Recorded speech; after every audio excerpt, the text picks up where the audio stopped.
A month or two ago, action camera company VanTop asked us if we wanted to review a new action camera from them.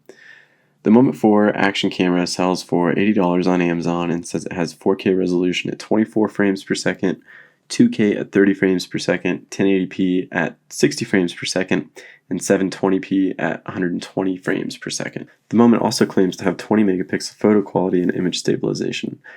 With GoPros costing as much as a car payment, we thought it'd be fun to check out the Moment 4 and see if it's a worthy POV camera for riders who don't want to sell their carbon parts on Craigslist in order to afford something like a GoPro or a Rilo. I got the Moment 4 in between snowstorms, so it took a while to get out and log some time in on it, but it gave me a chance to play with it a little bit and figure out the settings before I took it out on the trail. Setup is pretty straightforward and a lot simpler than figuring out a Pro Tune like on a GoPro. You pretty much just figure out the resolution and frame rate, the field of view, sharpness, color, and white balance. I left as much possible on auto as I could, and the color seemed to be at its highest potential that way. I left the sharpness at normal, recorded the field of view in wide, and the recording at 4K. Most people are going to use a camera like this in 4K at 24 frames per second for POV footage anyway, so that's where I left it. The VanTop suggests downloading an app called Cam King to get started, which can be found easily in Apple and Android app stores. The Cam King lets you see what the camera is seeing from your phone, so you can hook the Moment up to your body or your bike or whatever and adjust the angle without taking the camera down or reviewing the footage and trying again. The problem with Cam King is that it's slow to use and freezes frequently, so I just figured out the angle I needed, and I tried to keep it there the whole time. The Moment 4 is pretty light at 67 grams. It doesn't look too bad either, and the interface and camera functionality works well too. The menu settings are easy to navigate, and the camera system hasn't frozen on me yet. You hold the power button down to turn it on, and press the record button to start, and it audibly says video start or video stop.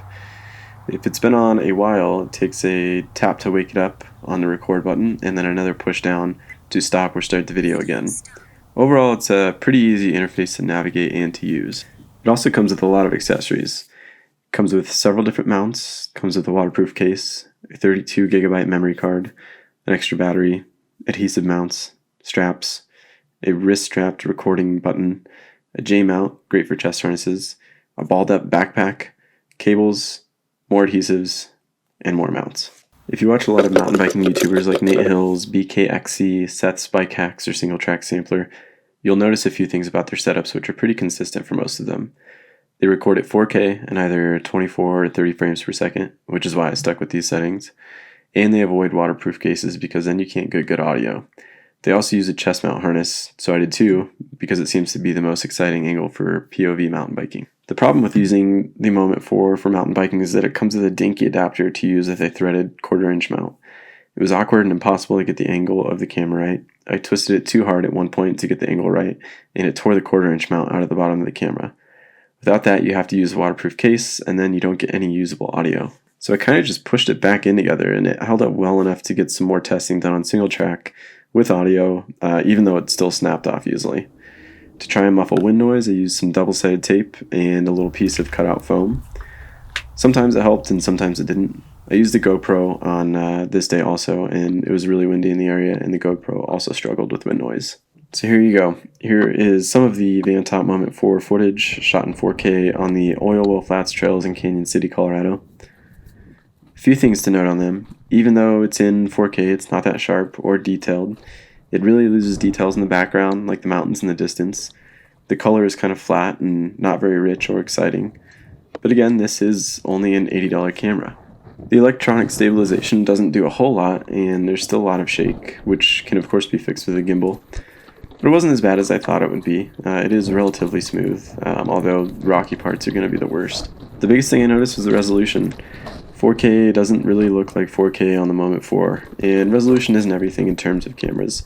Sensors arguably make a bigger difference, and although the Moment touts a Sony-made sensor, it's probably not a very big one, and usually the larger the sensor, the better the photo or video quality.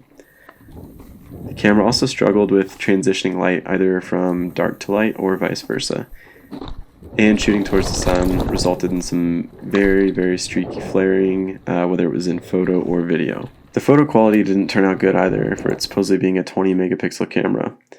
If you have a cell phone camera, which most people do these days, the camera on it is probably going to be better than the VanTop photos. The most annoying thing about the photo function on the VanTop though is that when you go to snap a photo, There's serious lag time, and then it announces that it's taking a photo.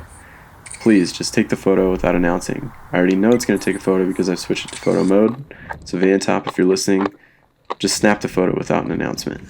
Now, it feels like I've bashed on the VanTop quite a bit as far as the resolution and some of the functionality goes, but for $80, it's not that bad of a camera. It comes with a lot of accessories, it's easy to use, and any photographer or videographer should start with a camera, something cheap like the VanTop, to learn the fundamentals and work their way up. It's a more rewarding process than going straight for the most expensive camera when you're starting out anyway. So if you're not going to geek out on resolution or be picky about frame rates and low light performance and just want a camera that you can record some rides with, the Moment 4 isn't a bad choice. If they updated a few things like the accessories and made them better for mountain biking and maybe included a frame instead of a waterproof case with a better 1/4-inch mount and attachment, it'd be a big improvement. When it comes to determining its worth, that's where it gets subjective. At $80, it's not a huge investment, and if you just want a basic camera to record some rides, the Moment 4 will do the trick. Just be gentle on the adapters. Thanks for watching the review. For daily mountain bike news, check out singletracks.com, subscribe to our YouTube channel, and we'll see you on the trails.